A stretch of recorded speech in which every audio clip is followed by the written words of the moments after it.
When we don't have defined values, it's easy to be convinced that just about anything can make us happy. And if we chase things that might make us happy, but probably won't, it doesn't allow us to pursue what will actually make us happy. If we're spending our money and our time in this way, we're actually moving further away from our goals. Everything that we do in life revolves around our core values, around the things that matter most to us. Since that's the case for everything, it would be silly to approach our investments in any other way. If you haven't thought about your core values before, that's perfectly okay. It might take some time and thinking to identify yours, and it's supposed to. There's no cookie cutter or one-size-fits-all solution. And the more accurate our core values are, the more meaningful they will be. So if it takes some time and some thinking, that's exactly how it should be. Throughout our lives, the things that someone could describe us by change a lot. These might be things like our job, where we live, what our favorite hobby is, or our favorite restaurant or TV show. But the things that change very little throughout our lives are our core values. Think about the person you were 10 years ago, and how do you describe that person to someone else? For a lot of people, if they describe who they were 10 years ago and compare them to who they are today, it could easily look like two different people, at least by what we see, what's on the outside. Core values go deeper than that though, and for most people, when we compare core values, very little changes. Instead of big changes, core values make adjustments, slight growth over time to really hone in on what matters most to us. Instead of looking like a different person, comparing how our core values change should represent upgrades of ourselves, with each version getting a better and truer version of who we are. Values are important to start with because they are the things we'll find ourselves going back to the most. When we're at a crossroads of what to do or what decision to make, leaning on our values should easily identify the correct path to take. They act as our North Star through life, and with the right consideration, can successfully guide us towards what matters most. To get the brainstorming process started, think back to the last time you made a big decision. Maybe it's around where you live, a relationship, your job, or pursuing a new interest.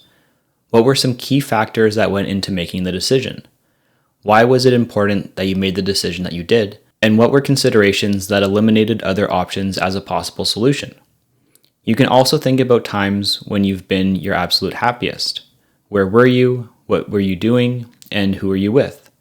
Or people who inspire you.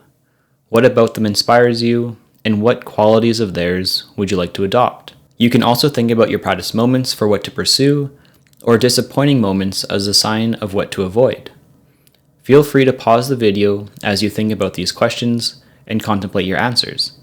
You can grab a pen and paper and write them down, or capture your thoughts in a notes app or spreadsheet. There's no right or wrong answer, just write down what comes to mind. Next is a bit of a fun one. What would you do if money were no object? If you never had to worry about money again? Think about this as if you're financially comfortable, but you're not living an extreme over-the-top lifestyle. You have all of the money you need within reason, and you're able to live your life exactly how you'd like. And really think about how you'd spend your time. If you love your job, would you continue to work it? Or would you pursue a hobby or interest? If you stopped working completely, what would you do to fill the 2,000 to 3,000 hours a year that working, getting ready for work, and commuting to work consumes? For me, I'd probably buy a few acres of land close to where I live, build a comfortable dream home, and really strive towards creating a life that I don't need a vacation from. Realistically, I'd still work in the same role I'm in now, and I'd spend a majority of my time learning, creating, and teaching the best of what I know. I'd try to host family and friends every chance that I could, and I'd maybe have a garden, a bee farm, a few animals, and a great outdoor space with a pool. That sounds pretty ideal to me. Again, feel free to pause the video or revisit this part when you're thinking about your ideal life in this scenario. And I think the idea of creating something you don't need a break or vacation from is the key. Most people want to feel productive with whatever they're doing. That could mean at their job, or it could be with staying healthy to play with their grandkids. Being productive can take many different forms, and it's all about working towards something, whatever it is. It doesn't have to be associated with the rise and grind hustle culture. It can be towards whatever we want it to be. Instead of focusing on material things, if we can envision a lifestyle that provides us with all of the happiness and fulfillment that we need, it gives us a much clearer sense of what really matters and how we should ideally spend our time. Below this video, there should be a Google Sheets document that you can download and make a copy of. Once you do so, it'll be private to you. On the first tab, there is a long list of example values and a definition associated with each one. Feel free to Google personal values to find a more extensive list. The idea here is to list the ones that really jump out to you as important in your top values. To make this easier, I've also included a values that don't matter to you section as well. By eliminating some right off the bat, it can help make the ones that do matter stand out. You can copy and paste the values where you see fit and add ones that are important to you or not important to you that aren't listed. Again, no right or wrong answer. It's all about being honest and getting down to the truth. On the second tab, we have an Ikigai exercise. This is where you can begin to think about what you love, what the world needs, what you can be paid for, and what you're good at, to find your own purpose or direction to pursue. In the Additional Resources tab, there's a couple of links. One is a Big 5 personality test that explores your breakdown of openness to new experiences, conscientiousness, extroversion, agreeability, and neuroticism. There is a paid version of this, but you can see a simple breakdown of your results with the free version, and I think it takes about 5 to 10 minutes to complete. The other link is to Principles U, an assessment created by Ray Dalio and his team. This is a more in-depth and comprehensive survey, but I found it to be incredibly valuable. It is completely free, and give yourself more like 30 to 45 minutes to complete this one, but I can assure you that it is worth the effort. A sense of purpose in our day-to-day life is crucial for long-term happiness, health, and fulfillment, as evident in blue zones across the globe. Having something to work towards each and every day, no matter how big or small, gives us motivation to continue to pursue it. We're more likely to make better decisions that help us work towards our goal. This can change our defaults and help us make the better, less convenient choice because we know in the long term it serves us better. This lesson is all about defining your values and finding the purpose behind why you want to do what you want to do. Your values act as your North Star, guiding you towards what matters most. And this is important because we want to be making intentional decisions instead of making decisions that we later look back on with regret. If we think back to Simon Sinek's Golden Circle from his book Start With Why, we want to originate from our why or our purpose. We want it to be the driving force behind everything that we do.